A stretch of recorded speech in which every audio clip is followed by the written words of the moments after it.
ವೀಕ್ಷಕರೇ ನಮಸ್ಕಾರ. ನಿಮ್ಮ ಈ ಹಾಯ್ ಕರ್ನಾಟಕ ಚಾನಲ್ಗೆ ಸುಸ್ವಾಗತ. ಓಂ ಸಾಯಿರಾಮ್ ಸಮರ್ಥ ಸದ್ಗುರು ಸಾಯಿನಾಥ್ ಮಹಾರಾಜ್ ಕಿ ಜೈ. ಇವತ್ತಿನ ವಿಡಿಯೋದಲ್ಲಿ ಸಾಯಿಯಪ್ಪ ಹೇಳುತ್ತಿರುವ ಮಾತು ಏನೆಂದರೆ, ಇವತ್ತು 25ನೇ ತಾರೀಕು ಹುಣ್ಣಿಮೆ. ಈ ಮಂತ್ರವನ್ನು 21 ಬಾರಿ ಜಪಿಸಿ. ನಾಳೆ ರಾತ್ರಿ ಒಳಗಡೆ ಸಿಹಿ ಸುದ್ದಿ ಕೇಳುತ್ತೀರಾ. ಸಾಯಿಯಪ್ಪ ಅವರು ಇವತ್ತು ಒಂದು ಒಳ್ಳೆಯ ಸಂದೇಶವನ್ನು ತಂದಿದ್ದಾರೆ. ಇವತ್ತು ಹುಣ್ಣಿಮೆ ದಿನ. ಈ ಮಂತ್ರವನ್ನು ಎಲ್ಲರೂ ಕೂಡ 21 ಬಾರಿ ಜಪಿಸಿಕೊಂಡು ನಮ್ಮ ಜೀವನದಲ್ಲಿ ಇರುವಂಥ ಕಷ್ಟಗಳನ್ನು ಎಲ್ಲ ದೂರ ಮಾಡಿಕೊಳ್ಳಕ್ಕೆ ನಮಗೆಲ್ಲರಿಗೂ ಸಾಯಿಯಪ್ಪ ಅವರು ಇವತ್ತು ಒಂದು ಒಳ್ಳೆಯ ಅವಕಾಶವನ್ನು ಕೊಡ್ತಿದ್ದಾರೆ. ಇದನ್ನ ಪ್ರತಿಯೊಬ್ಬರು ನಾವು ಉಪಯೋಗಿಸ್ಕೊಳ್ಳೋಣ. ಇವತ್ತು ಗುರು ಪುಷ್ಯ ಹುಣ್ಣಿಮೆ. ಇವತ್ತು ಪ್ರತಿಯೊಬ್ಬರು ಕೂಡ ಸಾಯಿಯಪ್ಪಗೆ ನಮಸ್ಕಾರ ಮಾಡಿಕೊಂಡು ಇವತ್ತು ನಿಮ್ಮ ಮನೆಯಲ್ಲಿ ಚೆನ್ನಾಗಿ ಪೂಜೆ ಮಾಡಿಕೊಂಡು ಆದ ನಂತರ ನಿಮ್ಮ ಸಂಕಲ್ಪನ ಹೇಳ್ಕೊಂಡು ಇವತ್ತು ನಾನು ಈ ವಿಡಿಯೋದಲ್ಲಿ ಒಂದು ಮಂತ್ರವನ್ನು ಹೇಳ್ತೀನಿ. ಅದು ಕೂಡ ದತ್ತಾತ್ರೇಯನಿ ಮಂತ್ರ. ಆ ದತ್ತಾತ್ರೇಯನಿ ಮಂತ್ರವನ್ನು ನೀವು ನಿಮ್ಮ ಮನಸ್ಸಿನಲ್ಲಿ ಹೇಳ್ಕೊಂಡು ಮತ್ತೆ ನಿಮ್ಮ ಸಂಕಲ್ಪನ ಹೇಳ್ಕೊಂಡು ಮತ್ತೆ ನೀವು ಸಾಯಿಯಪ್ಪ ಮುಂದೆ ಹೇಳ್ಕೊಂಡು ನೀವು ಸಾಯಿಯಪ್ಪಗೆ ಇವತ್ತು ಪೂಜೆನ ಮಾಡಿ ನೀವು ಭಕ್ತಿಯಿಂದ ಇವತ್ತು ಪೂಜೆ ಮಾಡಿದ್ರೆ ಅತಿ ಶೀಘ್ರವಾಗಿ ನಿಮಗೆ ಫಲ ಅನ್ನೋದು ಸಿಗುತ್ತೆ. ನಮ್ಮ ಜೀವನದಲ್ಲಿ ಇರುವಂತಹ ಕಷ್ಟಗಳು ಎಂಥದೇ ಆಗಿರ್ಬೋದು, ಆರೋಗ್ಯ ಸಮಸ್ಯೆ ಅಂತ ಇರಬಹುದು, ಅಥವಾ ಆರ್ಥಿಕವಾಗಿ ನಿಮಗೆ ದುಡ್ಡು ಸಮಸ್ಯೆ ಇರಬಹುದು, ಅಥವಾ ಮದುವೆ ಸಮಸ್ಯೆ, ಅಥವಾ ಮಕ್ಕಳಿಗೋಸ್ಕರ ತುಂಬಾ ವರ್ಷದಿಂದ ಕಾಯ್ತಾ ಇರ್ತೀರಲ್ಲ, ಅಂಥವರು ಎಲ್ಲರೂ ಕೂಡ ಈ ಶ್ಲೋಕವನ್ನು ಪ್ರತಿದಿನ ಜಪಿಸುತ್ತಾ ಇರಬಹುದು. ಮತ್ತೆ ಇನ್ನೊಂದು ಮುಖ್ಯವಾದ ವಿಷಯ ಏನಪ್ಪಾ ಅಂದ್ರೆ, ಇವತ್ತು ಗುರುವಾರ ಹುಣ್ಣಿಮೆ. ಇವತ್ತು ನೀವು ಸಂಜೆ ಇರ್ಬೋದು, ಮಧ್ಯಾಹ್ನ ಯಾವಾಗಾದ್ರೂ ಕೂಡ ನೀವು ಗುರುಚರಿತ್ರೆಯನ್ನು ಪಾರಾಯಣ ಮಾಡಿದ್ರೆ ತುಂಬಾ ಒಳ್ಳೆಯದು.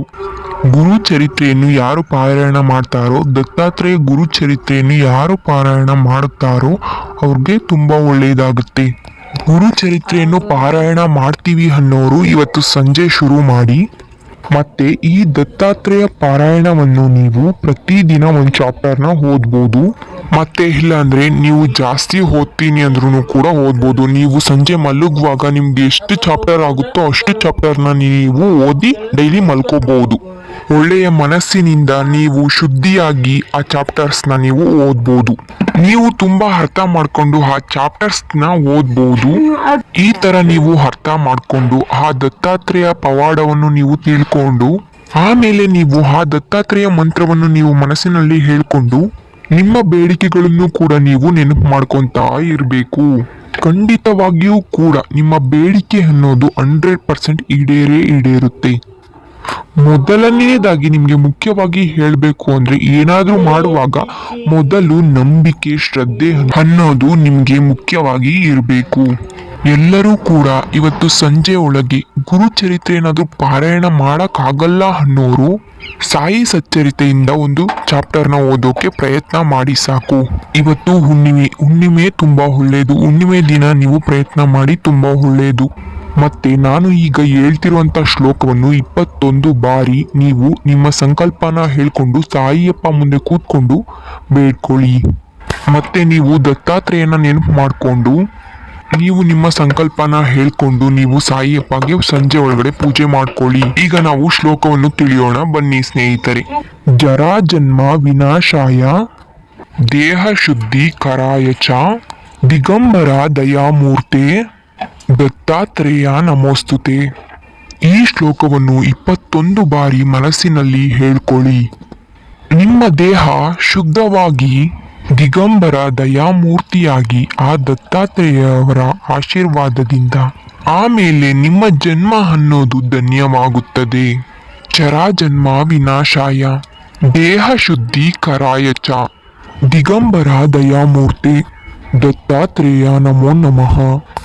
ನೀವು ಈ ಶ್ಲೋಕವನ್ನು ನಿಮಗೆ ಟೈಮ್ ಸಿಕ್ಕಿದಾಗೆಲ್ಲ, ಯಾವಾಗಾದ್ರೂ ಪರವಾಗಿಲ್ಲ, ರಾತ್ರಿ ಮಲ್ಕೊಳ್ಳುವಾಗಾದ್ರೂ ಪರವಾಗಿಲ್ಲ, ಯಾವಾಗ ಟೈಮ್ ಸಿಗುತ್ತೋ ಆವಾಗ ನೀವು ಈ ಶ್ಲೋಕವನ್ನು 21 ಬಾರಿ ಹೇಳ್ಕೊಂತಾ ಇರಿ. ಮತ್ತು ನಿಮಗೆ ಈ ಶ್ಲೋಕ ಏನಾದ್ರೂ ಹೇಳ್ಕೊಳಕ್ಕೆ ಕಷ್ಟ ಅನ್ಸಿದ್ರೆ ನೀವು ಒಂದು ಪೇಪರು ಪೆನ್ ತೊಗೊಂಡು ನೀವು ಆ ಶ್ಲೋಕವನ್ನು ಬರ್ಕೊಂಡು ನೀವು ಡೈಲಿ ಪೂಜೆ ಮಾಡುವಾಗ ನೀವು ಪೂಜೆ ರೂಮ್ನಲ್ಲಿ ನೀವು ಈ ಶ್ಲೋಕನ ಪೇಪರಲ್ಲಿ ಬರೆದು ಇಟ್ಕೊಂಡು ನೀವು ಪೂಜೆ ಮಾಡುವಾಗ ಪ್ರತಿದಿನವೂ ಕೂಡ ನೀವು ಬೆಳಗ್ಗೆ ಅಟ್ಲೀಸ್ಟ್ ಒಂದು ಸಲನಾದರೂ ನೀವು ಆ ಶ್ಲೋಕವನ್ನು ಡೈಲಿ ನೀವು ಪಾರಾಯಣ ಮಾಡ್ಕೊಳ್ಳಿ, ತುಂಬ ಒಳ್ಳೆಯದಾಗುತ್ತೆ. ಮತ್ತು ಸಾಯಿ ಆಶೀರ್ವಾದ ಕೂಡ ನಿಮ್ಮ ಜೊತೆ ಸದಾಕಾಲ ಇರುತ್ತೆ ಅಂತ ಈ ವಿಡಿಯೋನ ಮಾಡ್ತಾ ಇದ್ದೀನಿ. ಈ ವಿಡಿಯೋ ಇಷ್ಟ ಆದರೆ ಲೈಕ್ ಮಾಡಿ, ಶೇರ್ ಮಾಡಿ, ಸಬ್ಸ್ಕ್ರೈಬ್ ಮಾಡಿ ಗೆಳೆಯರಿ. ಧನ್ಯವಾದಗಳು. ಓಂ ಸಾಯಿರಾಮ್.